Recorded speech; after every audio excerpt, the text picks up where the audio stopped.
disinclination to use envelopes or what have you. So you can't get a messa every third weekend, or every other weekend. You can't. You might do one once a month, but again, the frequency in order to gain any kind of consistent input, and remembering that it's not necessarily, per se about money, but you see my point. Oh yeah, and this was for the annual appeal. We still work on not on sacrificio, we call it for the Hispanics, but the stewardship of treasure, of weekly giving, we have worked on that for the parish. So I agree. You're talking about the... I'm still trying to crack that nut. Little bit. For which one? Yeah.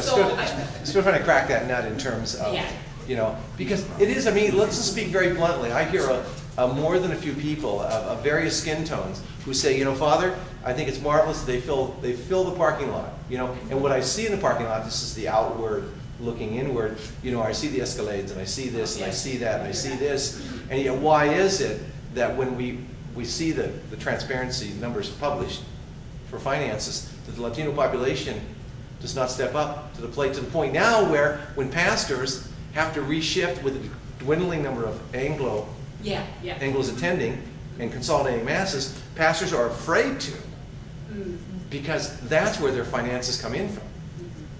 Not from, a Latino population that fills a parking lot and fills the church flowing over.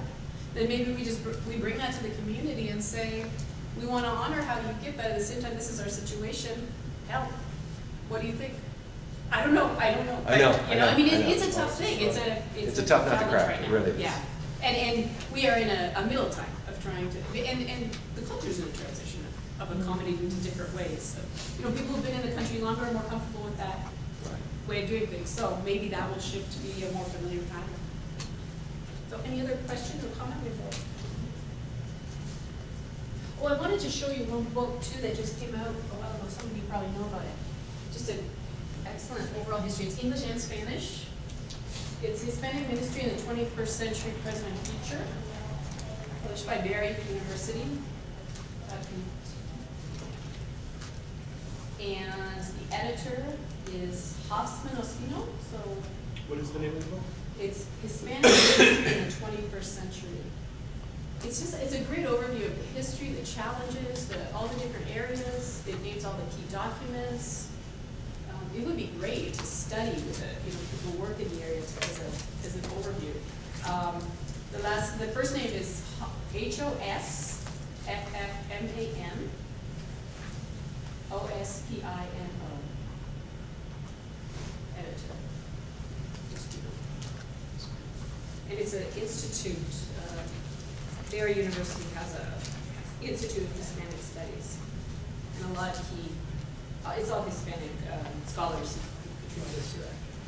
So I just want to recommend that. So anyway, I hope there was some idea that touched someone, and overall just kind of going along doing the best that we can. And I appreciate your presence here, and thank you very much. Thank you. Thank you.